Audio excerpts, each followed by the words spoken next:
Hello, and welcome to the next episode of the Live Your Spa Life show. Spa life is a lifestyle that accepts that accomplishment and harmony coexist. The Spa and Spa Life, the SPA, is for seek power always, that power within you to do your bigger work here in the world. I am so inspired and excited for my next guest, who is Cheryl Hunter, who is a best-selling author, a speaker who shares her story worldwide on major media sources, including People Magazine, Dr. Phil, NBC News, Dr. Oz, CNN, Fox, and PBS. Cheryl didn't set out to share her story, but while traveling abroad as a teenager, she was kidnapped for trafficking by two criminals who held her captive, tortured her, and left her for dead. Cheryl survived this life-changing trauma and used her experience to help people know that they can rise after facing adversity. Now, realizing the power that stories have to change the world, Cheryl helps others get their stories and businesses in front of millions using the media. Cheryl, welcome to the show. So happy to be here, Diane. Thank you. I am so thrilled having you here. It's just, this is such an important topic. And I just want to share with our listeners before, we really dive into this subject, is that this is something that is not for the faint at heart. Like, this is a subject that a lot of people will turn their head, or I don't want to know about that. Or, you've even shared that people think it happens in foreign countries, that it's not something that is on our streets. And this is exactly why we want to have this conversation, because we're inviting you to listen anyway, even if it is uncomfortable, because the more you know, the more you can actually power yourself and the women the men that are around you to really do something about it. And it comes from that awareness. So Cheryl, I'd love for you to just really start looking or talking about how is it that you finally decided to share this story? Because for 10 years, you didn't tell anyone. So what was it that triggered that you're like, it's time?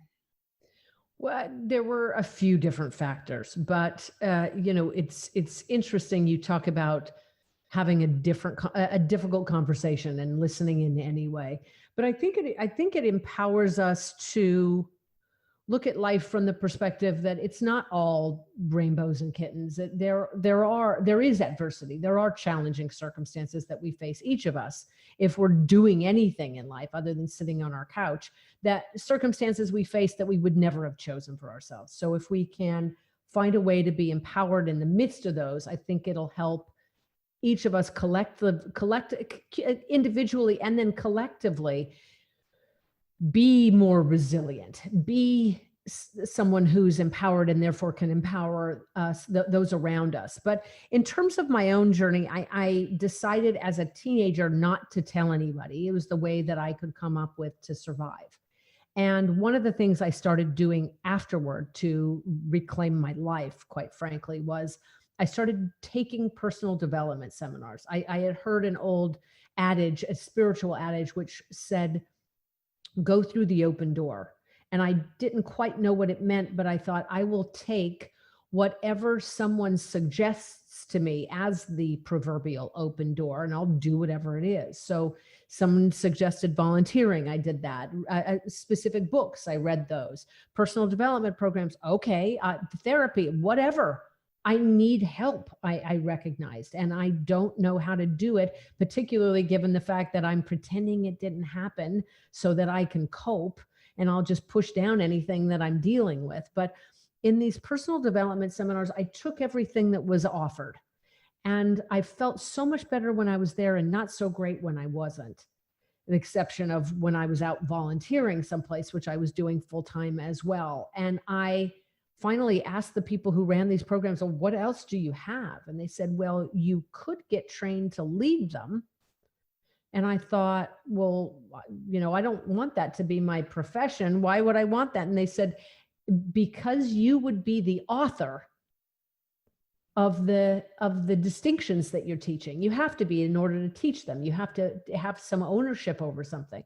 And I thought, now that I do like. So I was delivering a seminar years in, and I had been with people for quite some time, and I had a few hundred people in there, and we were doing an exercise on forgiveness. And it landed for some of the people in the audience like a hypothetical.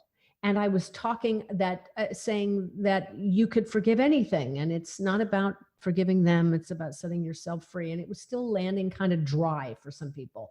One woman in particular who waved her hand and stood up and came up, ran up front to the microphone and said, no, certain things cannot be forgiven. And the audience were starting to side with her. A couple people got up and left the room, one slamming the door, another slamming his books down on the floor. You don't get it, the guy says. And I thought, I'm losing the room for the first time ever. And I had this moment, this conversation to myself where I recognized, and you know, I am not a child any longer. I'm no longer an 18-year-old who doesn't know how to cope, who thinks that the best I've got is to hide this horrible thing that happened, or people will think I'm filthy and used up and damaged goods and whatever decision I made as a teenager. And so I stopped and told my story. And the woman stopped in her tracks. All of her sobbing stopped immediately as she saw for herself that she could, in fact, walk free in life. Something that had evaded her since these horrible circumstances befell her and her children. And immediately afterward, so that was the first time I'd said a word to anybody, not my therapist, not my mother with whom I was best friends, not, you know, and business partners, not anybody. And afterward, this, you know, several people came up and they'd known me for some time and were having a conversation with me. One of them was a filmmaker. He had just shot a movie called Discover the Gift. And he said, we have shot everything. It's starring the Dalai Lama, just all these big people that I'd known about. I'd read all the books. Remember, Go Through the Open Door. I'd read all their books, the Chicken Soup for the Soul books, Marianne Williamson. I mean, I'd read all these people's books. I was like, oh my golly. He said, we've finished shooting the whole thing. Tomorrow we're going outside to get some exterior shots to finish editing everything together. Can we shoot your story? And I said, sure, in the heat of the moment. But I went home that night and thought, I woke up and stood in the bathroom mirror and looked at myself and said, are you going to share this now? This is not just a seminar of people you know well. And I looked back and forth, talked back and forth with myself, looking at myself in the mirror and thought, well, what's the worst that could happen? Well, people will say, how dare you not see justice served? How dare you run for your life? How dare you let these men go out and do the same thing again? And I thought, you know what? People may say that. And I will just have to deal with the fire if that's the case. Mm-hmm. And I am sorry, I didn't know better at the time. And so I went the next day and shot this video, this movie, and then things started happening rapidly afterward. But the other thing was, I told you there were a couple of things. I saw a survivor on one of the CNN shows. It was with Piers Morgan, and she was speaking, and I didn't remember what she had gone through. But what I do remember is she was traumatized by the interview. I had codified my own journey to healing and taught it to people for many years. And I could see this girl was like the proverbial deer in the headlights, just eyes wide open. I could see she was being re-traumatized. And they were asking her all these questions, and she was working hard to choke out one syllable answers. And I thought, somebody needs to go in there and take care of this girl, this woman, you know, young woman. And then I thought, equally as important, someone who is healed needs to lend their voice to this conversation. Because if this was who they found, the best that they could do, she can't advocate for herself or anyone else. She's not healed yet. I, however, am through grace, but it's my sacred duty now to lend my voice to this conversation, to humanize the conversation, to make it real for people, and to advocate and raise my voice on behalf of those who can't yet speak for themselves, whether they're still actively traumatized like this young woman, or they're still in the game. or Right. whatever, wherever they are on the spectrum. We must talk about it. And I'm the logical choice here. Right. Well, thank you for being that voice, because so many people can't speak about it, or are no longer here to be able to speak about it. And one of the things that you talk about is with, complex traumas, that there are re-triggers, that it isn't just a straight road to healing, that there are a lot of things that come up with that. And along, your journey of healing, you had some depression, right? And your mom had given you some advice about find someone who had something worse off than you, which led to you doing some volunteer work, where you came across some elderly Holocaust victims. And you got to see the spectrum of those that actually found some joy in their life and those that were still in a bitter place. When you were speaking with them and, being able to interview them, what was some of the advice that they gave you, as far as what worked for them and what didn't in their healing journey? It was, I don't know that they had broken it down per se. It was just, I could see people who had gone through the same thing, and understandably, some were bitter and hardened, Right. angry with the world. One of them that I volunteered with, this woman, Anna, I got there, and the first day I heard that her birthday was coming up soon. And I'd asked, what do you want for your birthday? And she said, to die. And I Oh my thought, God. I just, I, I tried to lighten it up, and I was like, something I can gift wrap, where do you like to eat? Where do you go from She there? said Sizzler. And I was like, we're there. I don't know where one is, but we're there. And we did, in fact, find a Sizzler and went there for her birthday. But it was, as I was looking at, I could see from some of them that hadn't fared well, like this woman. It was a perspective of, I could listen as I was starting to speak with her, just in any kind of conversation. It was a me versus them, us versus the world. And now, again, understandably, I mean, Diane, just the biggest atrocity you could imagine she'd lived through. But I thought that sort of perspective of they're all against me winds you up here, where what you want for your birthday is death. Mm. And yet there were some who were filled with joy. And so I started asking, and there were things like, it's simple as it sounds, like one sounded like a child to me. She would say, every moment is a gift. Unwrap the gift. And at first I thought, like, okay, like that belongs on do with that. Yeah, that's some cheesy greeting card or something. And then I started to break it down. What does she mean? What does it mean to unwrap the gift?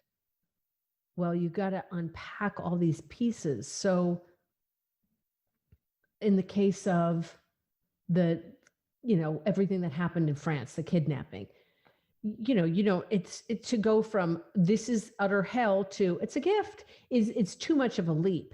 But right. If you could, quote, unwrap the gift and start to open it and unpack it, there's got to be some kernel of good in there. Mm-hmm. Even if it's, I'm having these fascinating conversations now. I'm getting to lead these with the elderly people. I'm getting to lead these seminars and be a leader. And I'd always wanted to be a leader. And I had no idea what or how I would lead in or teach or any of that. I grew up a cowgirl. I mean, other than teaching people how to train a horse, I didn't know what I might ever provide for people. And so those were some pieces. But look, there's a lot said about the gift in adversity. And I think we tend to look at it as a blanket statement. Well, there is no gift here. But if we can, in fact, unwrap the gift and unpack each of the little pieces, there are bits of gold. There are things that are bona fide gifts, and they don't come without the whole package. Right. Right. And that's one of the most effective things I found. Excuse me. Yeah, no, please. One of the things that, I see is that just by your experience alone, you are no longer hypothetical, right? Because because you were able to share that story from that first time on the stage and further on, that there are people who now are like, that she gets it, right? What is that fear like? What happens when, you talk a lot about, your brain, because, there's so many things that come out like, why didn't you run away, or why didn't you do anything? And so you do such a great job of explaining the difference between the logical brain and the freaked out survival brain. And I'd love for you to share a little bit about that, because I think that's one of the common misunderstandings, if we maybe talk about some of the myths around trafficking, in terms of, you're not coming from that logical space. And I think whenever we've dealt with survival issues, we are automatically hijacked by that part of the brain. So what I mean by the survival brain is the brainstem, the pons, medulla oblongata, the amygdala, all of those parts of the brain that we share with reptiles, that reptilian brain that has it in its nature, the biological imperative to protect. And it governs the fight, flight, or freeze response. But the design flaw is that part of the brain sees everything as a threat inherently. There's status quo, where I am right now, exactly the way it is. And then there's everything else. Someone says, let's go to dinner, and it's a different place. Oh, I don't know if I want to. Except for people who have it hardwired that adventure is good. But it's, it triggers these responses. And so to bring it home more, if you are, for example, dealing with a financial challenge or a health challenge or a relationship challenge, those are bona fide survival issues. Moving, even things like this. Those are survival issues. So it puts us not in our best brain. We're not in the temporal, parietal, or even the frontal cortices that override all that primitive impulse. We're full on in survival. You can't make well thought out decisions in survival. So you ask someone, well, why didn't you run? The best people have in a trafficking circumstance or in an abusive spousal relationship is to bond with the bad guy. There's Stockholm syndrome for a reason. It's okay, this is a horrible situation, but the survival brain surmises I can at least protect myself by bonding with my captor, because that's my best chance for survival. I mean, it logically, when you look at it later, it's like, okay, that's some crazy thinking. But then so is it when a person stays in an abusive relationship with their spouse, or stays in a horrific job for 3 decades, and stays in a home situation or a relationship that doesn't work in any way, but that basic survival impulse is remarkably strong. As you can see, this is part of the work that I originally codified, is to get people out of survival and into their thinking brain. But and ultimately into the heart, because it supersedes all of it. But you can't get here from the survival. So there's incremental steps along the way, but we don't think rationally when there are survival issues up. But I think what we don't recognize is just how much of day-to-day life is in fact characterized by what the survival brain perceives as threats to survival. Right. And some things that we don't think of as that, trigger that, and in things that we don't feel safe in. And I mean, I can remember times as a police officer just walking down certain streets, like, am I going to be shot at? Is someone going to jump out? Like, what happens?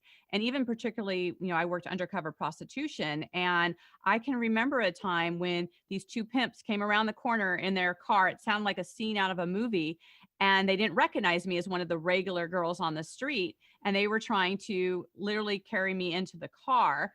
And it was like, even as a police officer, we run through these scenarios and we have all these things that happen. I still had a moment of like, oh my God, like, what's happening right now? And all the things of like, okay, I got to be nice. I can't blow my cover. How am I going to react to this? I don't have a weapon on me, because you can't wear any of that undercover, all of that. And quickly, one of my detectives jumped out and pretended to be my pimp. And we went into this whole role play, and literally they did a tug of war with me to get me out of the situation. And they ended up leaving and not blowing my cover. But I remember being in that moment of thinking like, this can literally happen to anyone. And I was literally in the role of a police officer, even though I was undercover and not wearing a lot of clothes. I mean, a lot of things were happening in this whole situation. How do you think, Cheryl, we can help people understand that this literally can happen to Mm. anyone?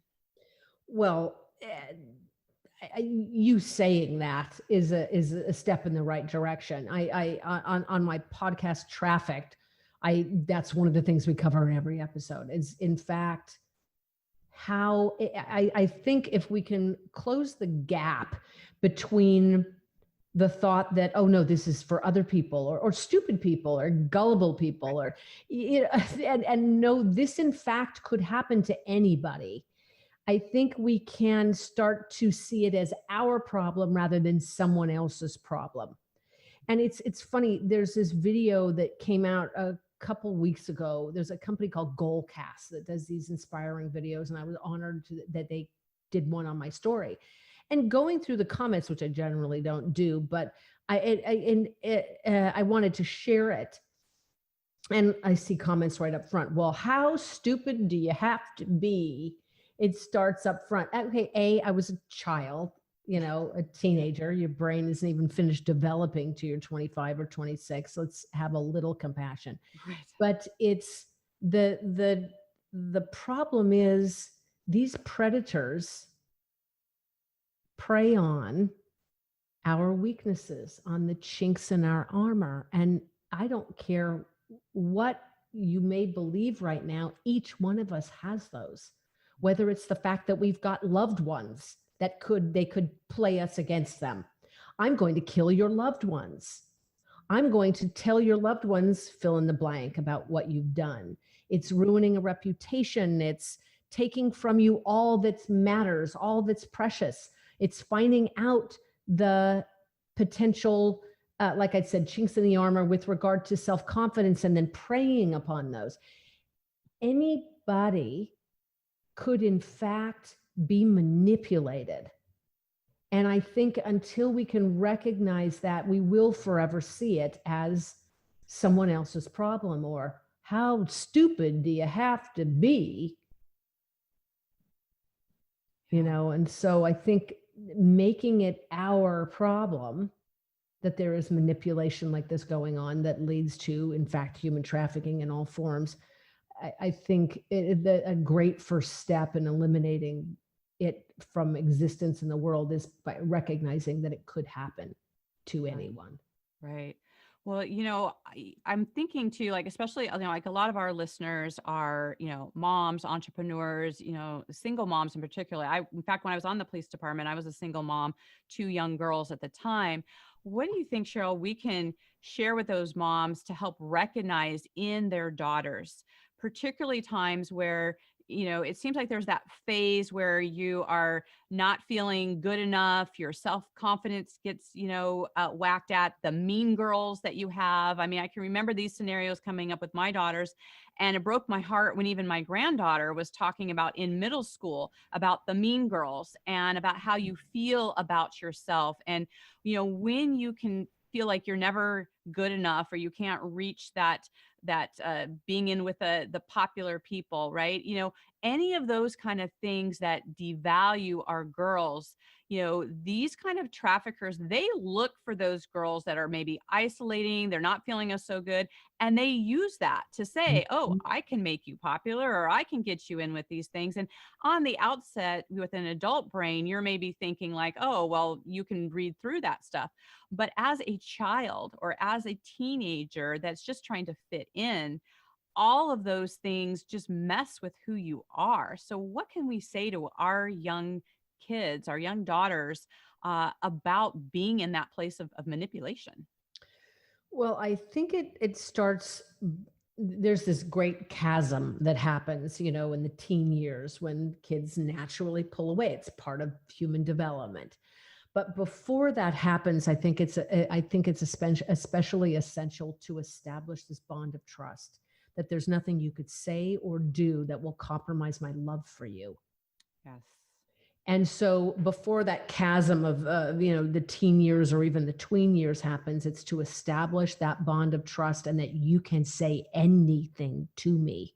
Yes. That covers so much. Mm-hmm. Now, and then there's teaching one to find confidence and value intrinsically. Yes. From the inside rather than extrinsically from other people, so that that way it can't be taken away from you.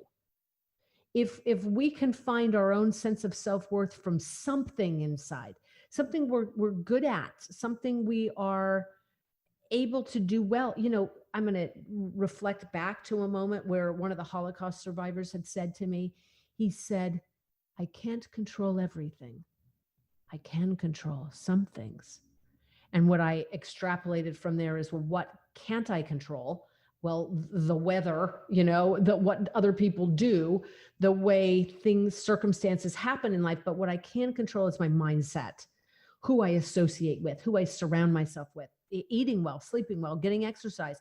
There are all kinds of things, and potentially an infinite number of things we can control ourselves, that when we do, it gives us a different experience of life, a different quality of life. So I would encourage our girls to start to dig deep to find those things about themselves that cannot be taken away. Because if we can build our foundation upon those, our self-confidence, our self-worth on those things that we know we're great at, it doesn't matter if we get a good grade for them or if we win some competition for them, but things that we can find value from. Helping others is one of those such things. Mm-hmm. I have a client who helps kids who have suicidal ideation. She runs a safari company. She's Kenyan, and helps these kids. Certain people go on these high-priced safaris and they love it and they go visit Africa. She helps these same kids using that infrastructure of the safaris go to Africa, but help build wells, help bring school supplies, stuff like we would take for granted in America, pens, paper, notebooks, erasers, pencils. They bring them there and they feel so lifted up with joy, like, I did good. I helped people. Nothing can ever take that away. Right. So it's building that, again, intrinsic self-worth that can never be compromised. And then, whatever the age appropriate version of stranger danger is, but here's the catch. It's not stranger. Right. It's people who ingratiate themselves. We all know when something feels wrong, when something is wrong, but it's accommodating a bunch of little wrongs and stepping over the little ones that lets us step over the big ones. So it comes down to, if something's wrong, say so. If someone doesn't listen, keep saying it until someone does. Right. Right. Well, it's building that resilience in our kids. And it's so important. Like when you mentioned that, a lot of times, I remember this, on the department where people were like, you hear all these things about stranger danger and this person that jumps out of the bushes kind of thing. And it really isn't that. And especially with child trafficking, is it 37% is, someone in their family is even involved. In fact, I just recently had a friend of mine, because I've been talking a lot about this topic and getting the awareness out, said that it triggered for her that her sister tried to traffic her. And so, these are things that people don't talk about, because here's that, mentally there's a disconnect between the people who are supposed to care and love for you can be the very people who were involved with that. So it's so important for children to have a safe person. And when they say something, kids don't make that stuff up, like to actually believe them and to listen to what they have to say. And maybe they don't have all the details right, but there is always a kernel of truth in what children speak about. And so to really embrace at that young age that you listen to your kids, that you actually hear them. I mean, I can't tell you the different times where I've heard from people that they tried to tell different people, and which is why they were in these kind of situations for longer periods of time, because people didn't believe them. And particularly their traffickers would try and say, oh, they're crazy, or they're just saying whatever, and they would undermine them as well. So there's so many things that we need to do to be able to really believe in our children and create that safe space that we have. In fact, talking about safe spaces, one of the things that you had mentioned in a time you were trying to make your personal space safe, I love how you used painter's tape, in a window. And, I think that that is so brilliant that, in transitional times, what can we do to make our place safe? Like, what can we do to feel good? It was, you say this and I'm like, oh, kind of recoiling with embarrassment. And yet there's no embarrassment. Sometimes we need a crutch. I broke my leg last year and they put me on crutches, a wheelchair, crutches, and a cane. Sometimes we need something. It's Right. not forever, but it's for now, for whatever the period is. And I was living at a home where the gate to the backyard didn't lock, not correctly. And someone had broken in, pushed their way through, and gone in there and started setting up their home in the backyard, so to speak. And it freaked me out. And I was like, oh God, I'm not safe at home. I'm not. And I brought someone over to help me, fix the gate and help me see what to do. And I was like, how will I know if someone's come in? And they were like, well, simple. I can't take the credit for the idea. It was just brilliant. Somebody who I know who's a big workman and does like all kinds of construction and all this, was like, just pop painter's tape, but do it on the inside. So if it's come open, you will know it will be ripped on the doors, the back doors, the window. These things don't close, right? You will always know when you walk in the front door, you can eyeball it. I was like, that is brilliant. I could walk in this cavernous place with these funny, odd, bedrooms tucked off to the side and go, there's nothing in here. I'm safe. I'm good. So sometimes we need something like that. I mean, I have to say, I look, however it may sound, I have on my cell phone, there's location devices. You can check locations. Right. My sister has my location at all times. Yeah. One of my best friends, who happens to be on my team as well, she has my location at all times. Is that invasive? Yeah. Well, only if I'm trying to go, oh, I'm in Cabo this weekend and I'm like sitting on my couch. But who's going to do that? But it's like, I that makes me feel safe. So then the question is, well, what would do it for you? Yes. Yeah. If there's times when you don't feel safe, if I'm dating, I definitely sure as hell want someone to know where I am. Right. Well, it's funny you mentioned that, because I mean, I've literally taken hundreds, if not thousands, of reports, especially of women who've been assaulted in some way. And, one of the things in the interviews with them that would come up is that right before something happened, they felt within themselves that something was going to happen. And this is not to make any blame to the victims, but that is actually to empower us that we know when something doesn't feel right or something is up. And if we just listen to that, because the reason why most of the times people don't are like, oh, well, it would be weird if I had my friend come with me to the bathroom, or, oh, that's just overreacting going this way, or it shouldn't be that big deal to walk into this, parking lot or whatever. And so we minimize what we actually know within ourselves that can empower us. And so when we actually speak about these things and go, no, listen to that. That's there for a reason. Who cares what everybody else thinks about? It's about that survival. Yes, Diane, this right here is seminal. It's everything. One of the things that I would work with other survivors on is, well, what can you take away from the experience, like a lesson learned? And for me personally, I knew it was bad news. I knew this guy was bad news. I knew all of it, but I thought, but I really want what he said he's going to give me, right, which is he's going to make me a model. There, I won't have to go back to my horse ranch in Colorado. I want to get out. I want to see the world. This is my ticket. I'll figure it out. No, you're right. We've got to follow that intuition, that hunch. It's always right. Yeah, definitely. It's just so rich. And there is always that moment of true knowing.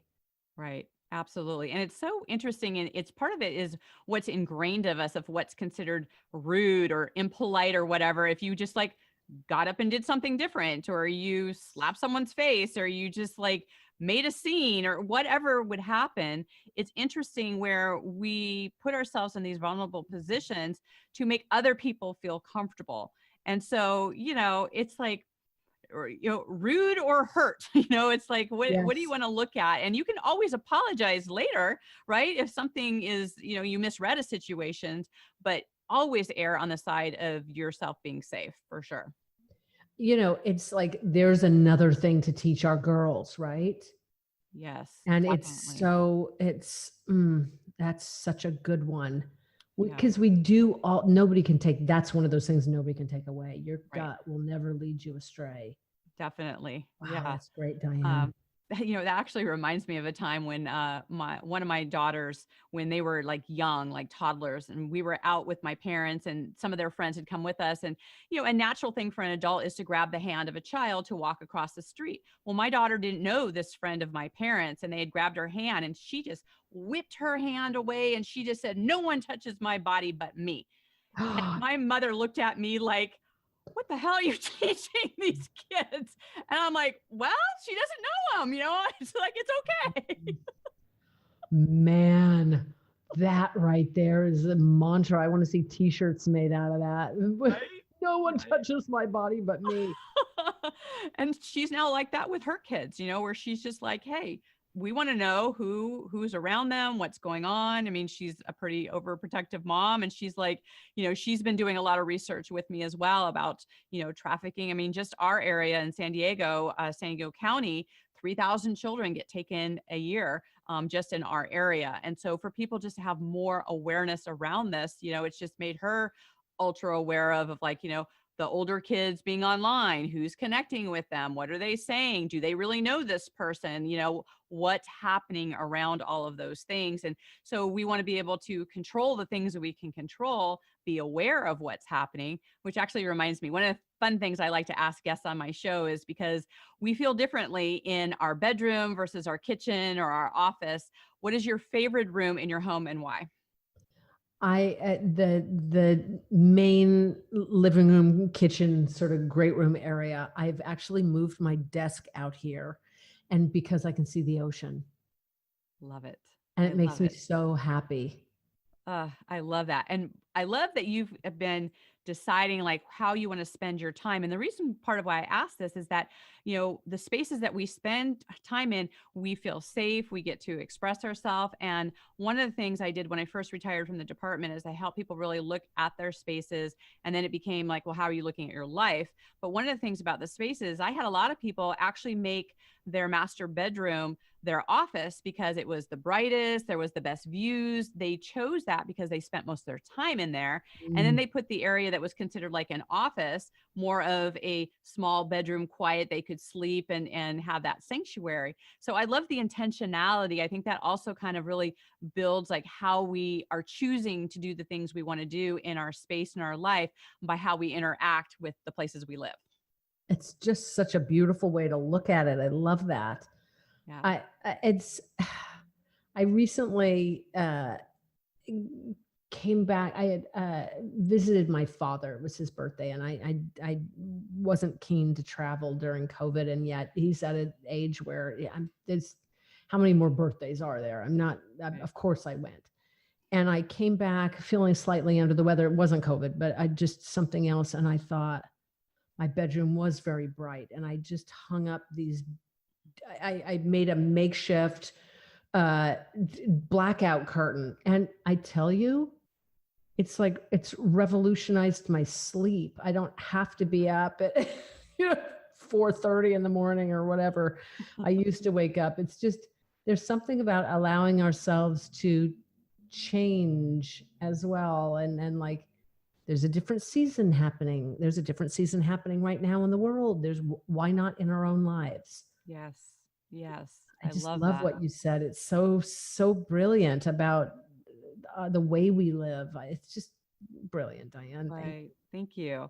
Well, and as part of that is the people. Like we've all heard that, we become the five people that we spend the most time with. And it's a good time to evaluate who are those people in our life. And you've talked a lot about when people are maybe sharing their stories of trauma, or they're looking for support, if the person that they share that with, and that could be, an intimate person, their family, friends, and they make you wrong for it, or they try and tell you it's not true, or they're not supporting you in that, that those are not your people. That it's not because there's something wrong with you or your story. They're just not in a place where they can actually hear it. And that you need to seek out those people who are going to lift you up, that they're going to support you. And it's so important to have those people in your life as part of your healing journey that are your cheerleaders. Like, we don't need more people to tear you down and not believe you and tell you that you're crazy, right? Or you weren't smart enough, or all these other things that happen.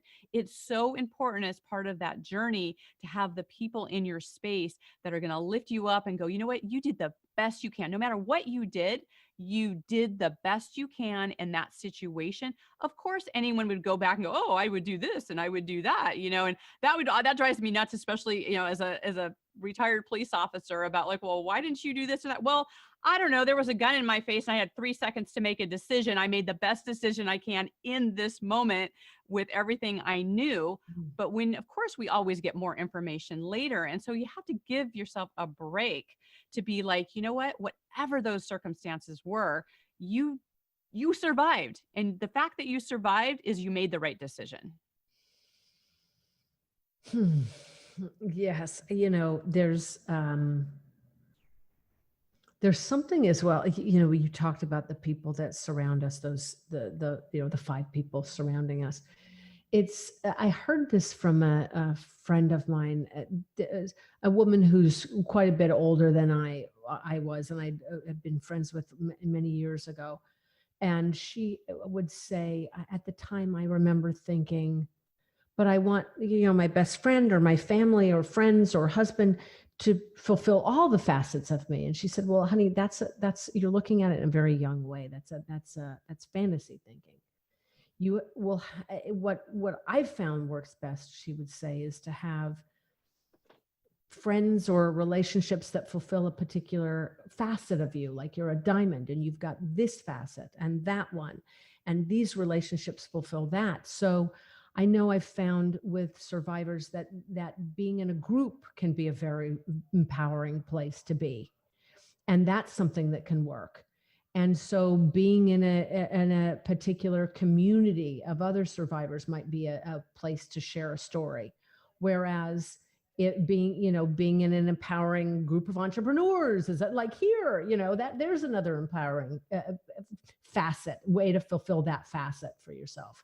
But just because someone doesn't get your survivor story or whatever trauma you've endured that you want to heal by expressing, doesn't mean they're bad people or don't love you. It's just maybe it triggers something for them, or they don't have the tools to deal with it, or they can't effectively deal with it because it brings up some issue, like they weren't there for you, or they hate to think about you suffering. There's so many different reasons, but I think if we can look for, well, who can help me fulfill this facet, then I think we'd be well served to get our needs met and then be able to heal in all the areas, or express ourselves fully, or succeed at the way we want in each of those areas.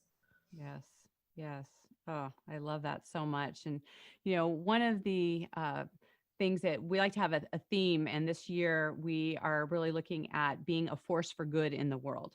And I love it so much. And there's just so many people doing amazing things in the world. Cheryl, I'd love for you just to share, how are you being a force for good in the world? Well, I think a couple of different ways. One is having this conversation about trafficking and helping to open people's eyes by opening a dialogue. But another thing that really inspires me is, after I started sharing my story in front of millions, I thought, there are so many people out there who want to break into major media because it will, not because they want to be, quote, famous or any other nonsense, but because they've got some way that they help people, some message on their heart, some business that they solve problems in a different way, something. And it would be a fulfillment for me to be able to help them fulfill that vision. So that's the other way. And it just, Truly, nothing's better. It's so inspiring watching people get out and contribute. I have an author who released a book over the weekend and got on the Today Show and Inside Edition and Fox News and NBC News and just all these huge places for a brand new book. And it's a first time author. And I just think it's a book on forgiveness too. So it really makes a difference, to be able to give that message wings. I love it. It's so good. And I know that, everything that we've shared today and all of your wisdom is going to touch our listeners. And even if it hears just that one person that needed to hear that message, it is all worth it to share. And I know that our listeners are going to want to stay in contact with you. And how can they do that? CherylHunter.com is my website. On Facebook, it's facebook.com/Cheryl Hunter. Instagram and Twitter are Hunter Cheryl. I didn't get my name in time. Dadgummit. I share the most heartfelt stuff on Instagram, and it's Hunter Cheryl.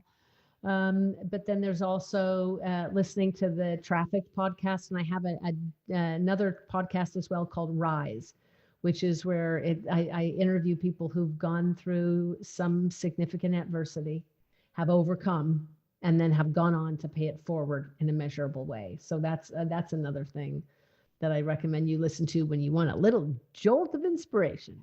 I love it. Well, thank you so much for your bravery, your courage, for sharing this wisdom here on the show. We so appreciate you. Oh, it's my privilege and pleasure. Thank you, Diane. My pleasure. And to our listeners, we want to just thank you. Your time is such a valuable asset, and we so appreciate you being here and being part of that message for positive change. We appreciate your 5-star review, as well as sharing and subscribing. Cheryl and I talk about this. This is how we get it out in the world. So be part of that. Any ahas you have, any questions that you have, whatever platform you're listening to this on, please put that in the comments. Tag both Cheryl or myself. We're happy to give you resources, answer any of your questions, and help you to learn more about this whole thing happening around trafficking and with our children and with our young adults, and to be aware. If you said if you know more, you can do better, and it's like, do something, right? This is like the end of the message here. If something doesn't feel right, say something to someone. There's so many resources out there, and you just doing that could save a person's life. So I so appreciate you. Thank you so much. And until we connect again, live your spa life. Bye for now.